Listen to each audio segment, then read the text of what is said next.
This episode is sponsored by NordProtect. In a world where data breaches are on the rise and identity theft is becoming more common, you have to take steps to protect yourself. NordProtect offers you everything you need to keep your identity safe, all in one easy place. It's built to help you safeguard your identity with advanced automation that works 24/7 on your behalf. Things like dark web monitoring, credit monitoring, security alerts, and more. And if the worst should occur, the platform walks alongside you for identity restoration.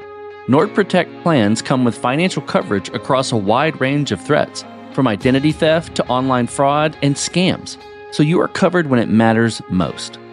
Get an exclusive 5% discount on NordProtect plans.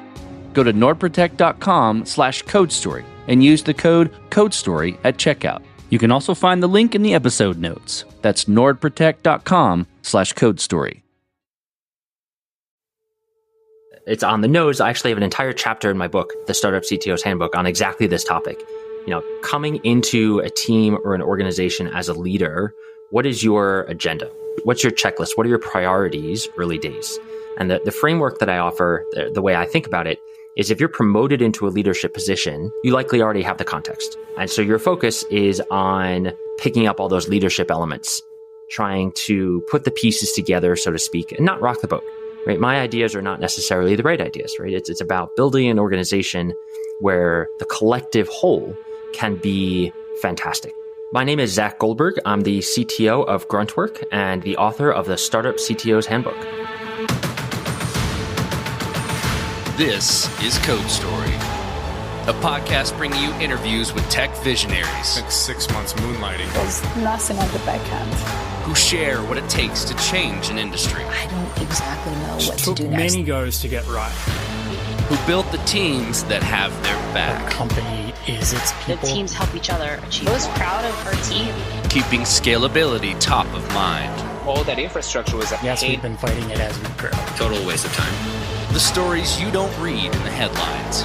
It's not an easy thing to achieve, mind Took it off the shelf and dusted it off and tried it again. To ride the ups and downs of the startup life. You need to really want it. It's not just about technology. All this and more on Code Story. I'm your host, Noah Lappart, and today how Zach Goldberg is joining the world-class team at Gruntwork to help you define your infrastructure with code in about a day. This episode is sponsored by Incogni. Listen, guys, I don't know about you, but I get real tired of managing the spam and cold outreach to my contact info. Those annoying emails, phone calls from unknown numbers, wasting our time and valuable attention. Not to mention the bad stuff from data breaches, which are rising every year. To top it off, data brokers out there harvest our information and sell it to people who intend to spam you and scam you. So what do we do about it? Well, I use Incogni. I signed up to use the platform, and within 30 minutes, hundreds of requests have been sent and completed, removing my data from the public view. Incogni tracks down and removes your personal data from online directories, people search sites, and commercial databases. The process is fully automated for the hundreds of known data brokers who sell our data without consent. Got a site that they don't auto-hit? No problem. There's a custom removal feature to take down almost everything that is exposed online. So take it from me and take back your personal data with Incogni. Go to incogni.com/codestory and use code CODESTORY at checkout to get 60% off annual plans. You can also find the link in the episode description. That's incogni.com/codestory, because they can't harm you if they can't find you. Zach Goldberg was sent to computer camp when he was 12 years old. An interesting part of the story is that the prior year, he went to sports camp, and it didn't go so well. At the computer camp, he fell in love with tech and eventually became a counselor. He finds the most joy and impact at the intersection of business and technology. But outside of tech, he's married and a private pilot in California. He also admits to being a total geek, getting very excited about installing a solar panel on his roof. Up to code, of course, and with the permission of his wife. A few months ago, Zach was introduced to the founders of his current company through the executive coaching and consulting he does. They all had great conversations around approaches to DevOps and what the future of the industry is, so much so that he decided to join the team and lead the conversation. This is Zach's creation story. at Gruntwork.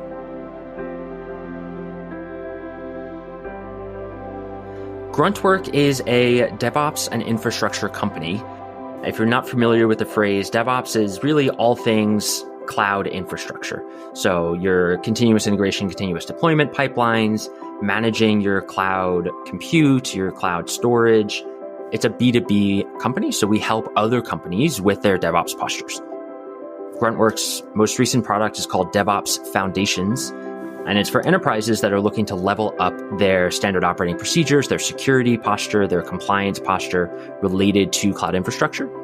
I imagine a lot of the audience will feel the pain of thinking about, is my infrastructure really as secure as it should be? Would we pass all the audits we might be asked to pass in the near future? It's a lot to manage. And so Gruntwork provides tools, processes, and a bit of professional services to help organizations get on top of those problems. I was introduced to Josh Padnick, the CEO of Gruntwork, a few months ago as part of the coaching work I do. He was interested in having a conversation around some changes to the organization and building out the technical team. And I've always had a passion for DevOps. Even though none of the companies I've been a leader at were in the DevOps space itself, it's always something I've been following. I was an early Terraform user, an early Kubernetes user. So I was talking to Josh. The challenges he was facing from a leadership perspective were very interesting, but also I just love the space. I've always been passionate about it. And we've had really good conversations around what is the cutting edge of DevOps? What should best practices be? Gruntwork is known for TerraGrunt, of course, as well as TerraTest, two very common tools in the space. And what is the future going to look like? Especially given the Terraform OpenTofu split as a result of the HashiCorp license changes a few months ago. It's a very interesting time in DevOps, and I'm very excited and honestly honored and privileged to be a part of that conversation and to help move the industry forward in a way that enables developers, enables companies to manage their infrastructure in a reasonable way that gives them the confidence that they need. So let's dive into what would be, your MVP at Gruntwork, right? Normally I ask around like minimum viable product of that first version of Gruntwork, but this is a little bit further down the road. What is going to be your first initiative? What are you going to build as your first MVP? This product, DevOps Foundations, that Gruntwork sells is really, it's a suite of tools that work together to provide the security, compliance, and operational posture that IT executives and technology executives are looking for at enterprise scale. So there's a lot of pieces there, and Gruntwork's a small company. We are in the perhaps fortunate or unfortunate, depending on your perspective, position of having more projects than we have people. And so a lot of my challenge is really working with the team to understand what are our gaps, what are the main features that we need to offer that we don't offer today? What are our customers need? What's really going to move the needle in terms of our ability to deploy these tools, for our customers to operationalize the tools themselves, and also the state of the art of the industry. I think everybody probably agrees that it's possible to have a pretty high quality DevOps setup nowadays. There's a lot of tools, a lot of vendors, but it's rapidly evolving. I think everybody agrees 5 years from now, the tools we use, the best practices will be different from what they are today. And so a lot of my work with DevOps Foundations is, of course, prioritizing what our customers need now, but also putting together a roadmap of what's the industry, or what can Gruntwork do to move the industry forward over the coming years. I think we've got a lot of good stuff that's cooking in the kitchen and can't wait to deploy it to the world.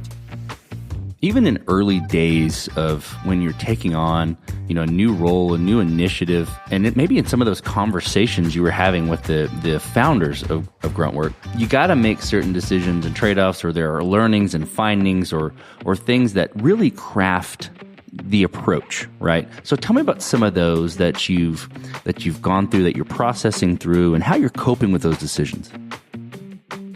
Yeah, I really do appreciate this question. And it's on the nose. I actually have an entire chapter in my book, The Startup CTO's Handbook, on exactly this topic. Coming into a team or an organization as a leader, what is your agenda? What's your checklist? What are your priorities early days?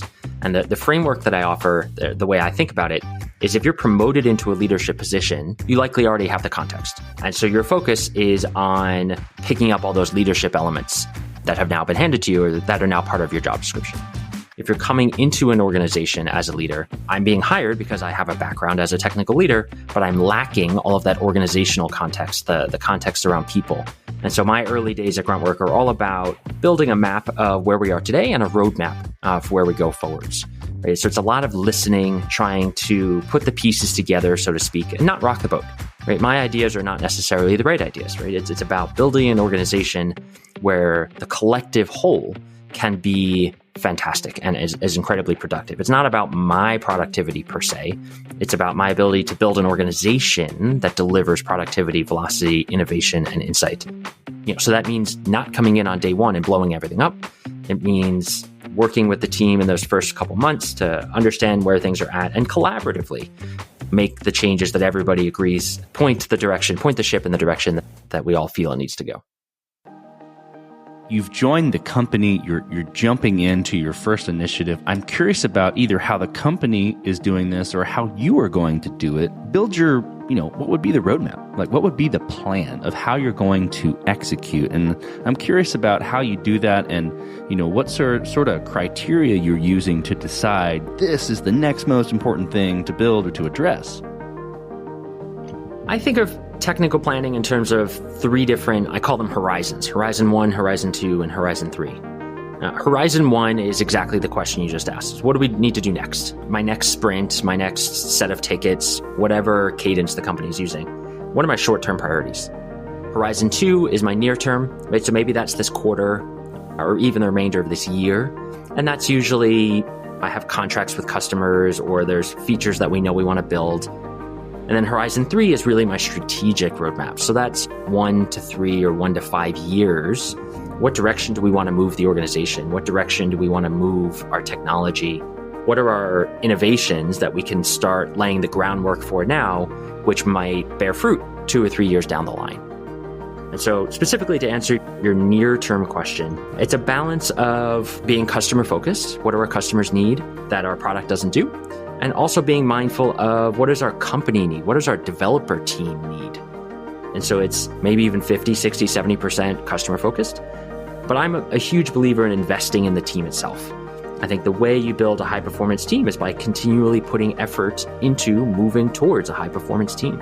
And so that means investments in developer experience, investments in debt, investments in tooling. As a company, we hire engineers because we think they're smart, creative, brilliant, and we think they can solve problems. And I want to enable them and give them all of the right foundations to do their best work. That means they're not fighting their tools. They're not fighting build systems. They're not unable to use whatever the best-in-class SaaS service is for testing or solving whatever other problem. I want them all to have the best pickaxes, best jackhammers, best IDEs possible so they can exercise those creative muscles and actually spend their time delivering the creative work that is customer value, right? And thinking through the right way to do that.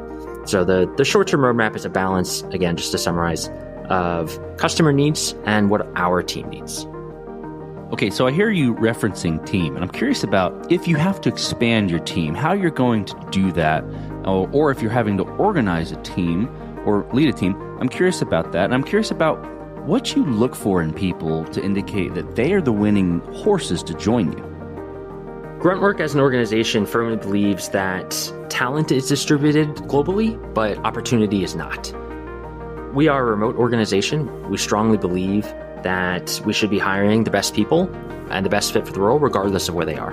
There are, of course, logistical limitations. So we do have a preference for time zones. Gruntwork is a North American time zone focused organization. But as far as what country you live in, what state you live in, that's not relevant, right? What matters to our organization is what experiences do you have? What talents and knowledge have you invested in? And do you bring to the table? We could probably talk for hours about hiring. Again, this is a subject covered in many chapters in my book. I have a lot of thoughts on engineering hiring process and how do we correlate hiring process success with on-the-job success. The long and short of it is you're looking for somebody who has the right skills match. So if you're, for example, hiring a backend engineer, you probably want somebody who has some experience in backend engineering and has experience thinking about the kinds of problems that you're interested in, and also a human fit, right? It's often called a culture fit. For example, comfortable working in a remote organization, that would be important to Gruntwork, but also somebody who has the right natural tendencies. There are a lot of personality surveys you might be familiar with, for example, Myers-Briggs, as a way of labeling or identifying personality traits. These things do matter. There are some roles within the organization where I do need somebody who is, or the organization needs somebody who is very detail-oriented. They're going to take their time, they're going to follow the checklist, they're never going to deviate from the checklist, and they're comfortable with that. That's where they're comfortable working. And there's other times when I want to hire somebody who's going to look at the checklist and say, this is crazy, I think we could do this better. And they're going to blow it up, and they're going to come up with a brand new checklist every week, and they're going to never be content until it's 100% perfect. In different scenarios, either of those people could be your superhero. An effective part of hiring is understanding which of those two or which of the many different personality types would be most successful in that role, combined with what skills and experiences this person need. And those are some of the raw ingredients necessary, for example, to get a great hire. This will be interesting, and I'm curious where this is going to apply. Gruntwork has products, and they are deeply embedded into the DevOps and to scalability in the process there. And I guess my question is less about that, given you're just joining the team, and more about where does scalability fit into what you're going to accomplish at Gruntwork, pushing the industry forward. Tell me about that. Tell me about where your mind goes. If there are any areas where you're like, yep, I'm going to have to fight scalability in some capacity, either technology-wise or people-wise as I grow. Gruntwork is in a position where our scale challenges, we don't ourselves, for example, host tens of thousands of machines and have terabytes of bandwidth. We don't have big data problems as an organization. We help other companies solve human and process logistic scale problems. There's an enormous push, as there really should be, for securing enterprise architecture across the planet. The rate of data breaches and data exfiltrations is astounding. It's scary. Literally every week, some big brand name Fortune 500 company leaks my data again. And so rightfully so, we're seeing major investments across the board in building processes, building technology to make these kinds of things harder to happen, to make it impossible for an innocent human mistake or human error to lead to the opportunity for data exfiltration. And so what Gruntwork's business and what our products are all about is helping organizations at scale put processes in place that solve these kinds of problems.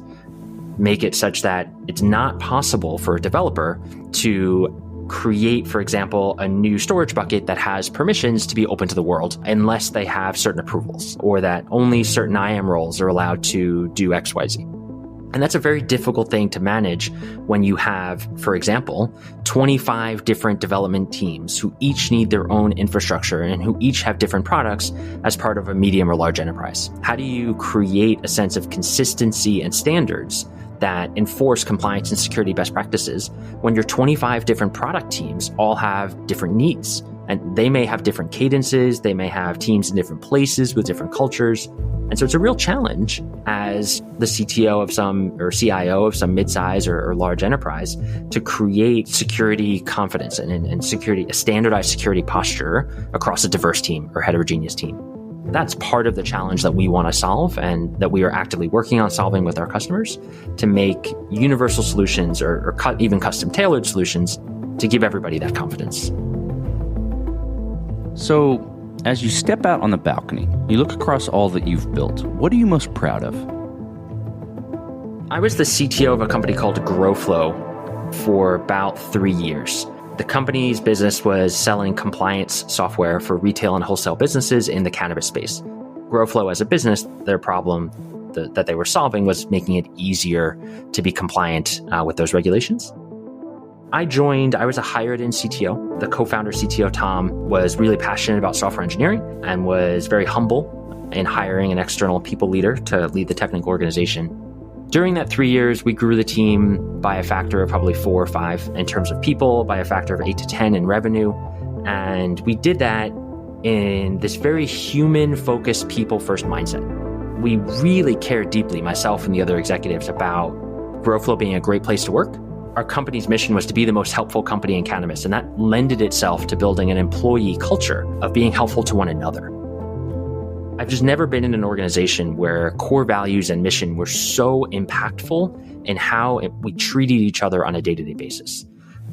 We had phenomenal employee retention at that company. The number of employees that years later are still friends and still look back on working at GrowFlow as one of the best times in their career. It just brings me tremendous satisfaction and tremendous joy to have been part of creating a workplace that people just loved working at. And I want every company I work at to feel like that going forwards. I want everybody to have that opportunity to work at a company where you go home every day, you talk to your spouse over dinner, and you're not complaining about your coworkers. You're not complaining about the politics. You're instead saying, wow, I can't believe so-and-so they went out of their way to help me be successful. And I love my boss because they enable me to do my best work, and they're so supportive and they communicate really well. I think that's the future of work. Everybody deserves to have that kind of workplace environment. I'm really passionate about being the kind of leader and helping other leaders be the kind of leader that can create that workplace environment. Let's flip the script a little bit. Tell me about a mistake you made and how you and your team responded to it throughout your tenure. Can I give you 10 mistakes? We've been talking about GrowFlow. GrowFlow, like many companies, had tech debt. We had a particular code base that was running an older version of .NET, and anybody who's familiar with that ecosystem knows that going from, for example, .NET 4 to a .NET 5 or .NET Core ecosystem it's a meaningful transition. That's not something you do in a day. There's a lot of code that needs to change, APIs that have changed. And so we had an older .NET code base. The developers were not happy being in the legacy environment. And so we wanted a solution and an architecture that would enable everybody to feel like they could use more modern tools and to have a better developer experience. And that aligns with my belief that really focusing on developer experience is a key part of delivering high performance teams. We came up with a strangler pattern approach to deprecate this older code base. But the mistake we made was we didn't focus enough on making the new services independently deployable. And so we made the mistake of accidentally creating a distributed monolith. It took us a little while, a few months, to be like, wait, this isn't delivering the benefits we thought it would. And we sat down and we looked at what were our challenges. In particular, there was one service in particular we were creating and investing in that was tightly coupled to the original monolith in ways that we didn't want it to be in retrospect. And so we sort of backpedaled. We owned the mistake. We said, hey, we've created coupling here that we didn't want to. And we simply stopped investing in that service. We decided that it was better to face the pain of making those upgrades in the monolith itself than to be creating the distributed monolith. The distributed monolith is the worst of both worlds, where you have multiple services, but they're not independently deployable. There's tight coupling of contracts between them. And so now you have to deploy it all at once, but it's multiple services. And so you don't get the benefits of the independent deployability and of having more limited scope working on each service. And so that was painful. It was a mistake we made. We didn't think through the architecture of that service thoroughly enough. And yeah, it cost us some time. I think in the long arc of time, it works out. It did cost time and velocity, but we recovered and things move on. Zach, what's the future look like for Gruntwork, for the product, and for your team? Myself and Josh and the entire leadership team at Gruntwork, we really do believe in being a human-focused company where we value prioritizing our customers. We want our employees and customers to both feel like they love the company and that the company provides a lot of value. We're working on building that organization internally. We're rolling out this DevOps Foundation product more broadly. Depending on the date this podcast is released, there will be a new Gruntwork website that talks all about DevOps Foundations and the different ways it can be used and what kinds of companies would be a good fit. That really rolls into this idea of innovating on how companies protect their data and how companies ultimately protect their user data via these consistent security postures, consistent compliance posture. And we want to be innovators. We want to make it easy for developers to do the right thing and to be creating resources and infrastructure that they feel confident in. And that's easy for them to work with, most importantly. It shouldn't take a PhD in infrastructure to learn how to effectively deploy a cloud network with some compute inside. That should be something that is fairly standardized, your organization has an opinion on, that is secure and compliant. And I don't think we're there today. I don't think anybody, Gruntwork or any other company, has really solved the problem and made that bulletproof. But I look forward to what we've got coming out there and to the future where I think Gruntwork and other companies in the space that are pushing for this kind of stuff can create open standards, open tools that any company can use to create a fantastic developer experience that gives organizations confidence in their security and compliance postures. Let's switch to you, Zach. Who influences the way that you work? Name a person or many persons or something you look up to and why. So Sam Korkos is the CEO of Levels Health. And Sam, he's got lots of writing and he's done many podcasts. So if you haven't heard of him, a quick Google search will give you some of that content. Just an incredibly disciplined individual. I really admire in particular his focus on asynchronous culture. I've learned a lot about remote management and asynchronous teams from Sam. His implementation is very disciplined, very uncompromising. Even from that sort of uncompromising position or that disciplined position, there's a lot to learn that can be applied in other situations that are less disciplined. And I think that really focus on giving everybody the opportunity to be thoughtful about hard problems. It's very challenging, of course, in a group conversation with 7 people for everybody to really deeply engage their brains on the problem and to communicate and help move the conversation forward. Amazon, of course, has the 6-page memo. They don't do PowerPoint. They do everything as written narrative. You give everybody the opportunity to read the narrative in advance. So this is all in service of what I call working together separately, right? The ability for everybody to perhaps be in the same room or be working on the same problem, but to engage their minds independently.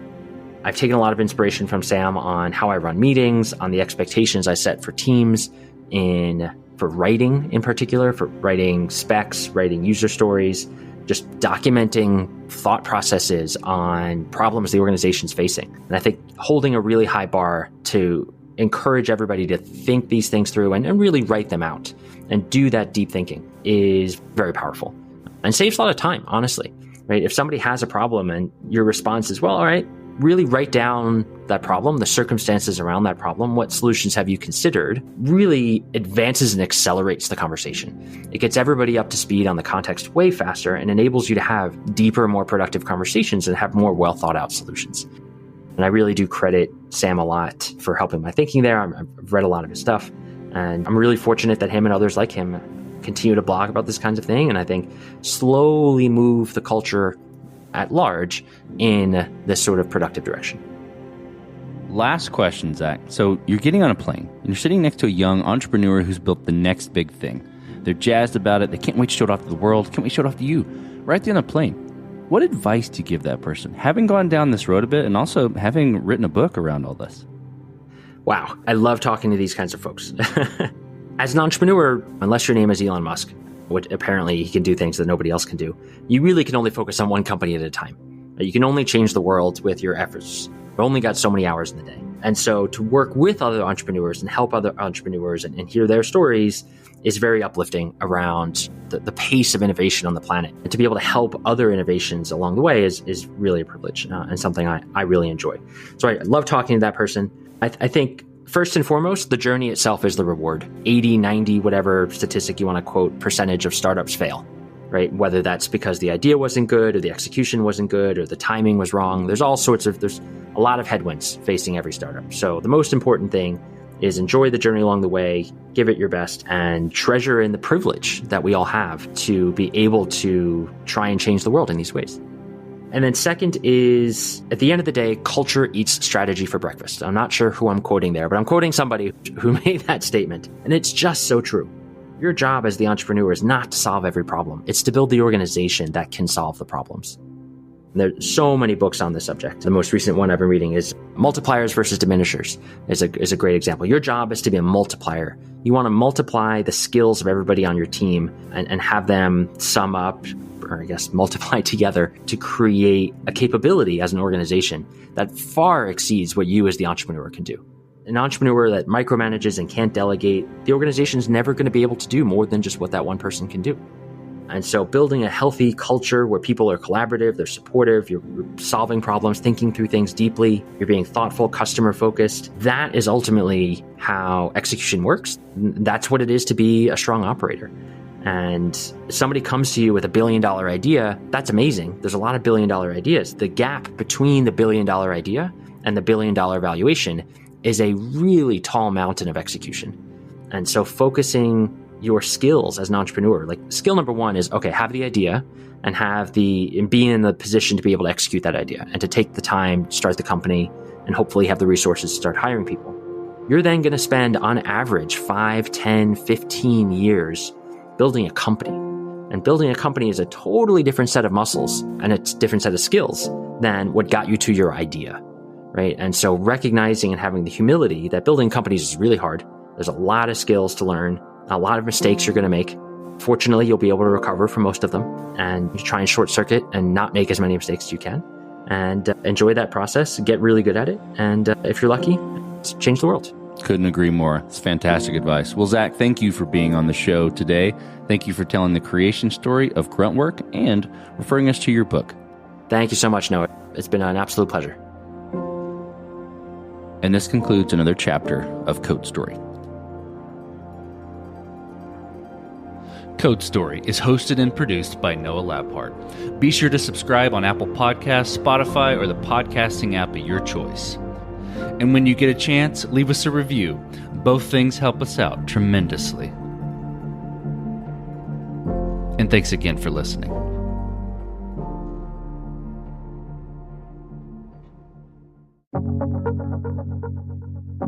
In a world full of noise, long-term thinking stands out. On the Capital Ideas podcast, Capital Group leaders explore the decisions that matter most in investing, leadership, and life. It's a rare look inside a firm that's been helping people pursue their financial goals for more than 90 years. Listen to the Capital Ideas podcast from Capital Group, published by Capital Client Group, Inc.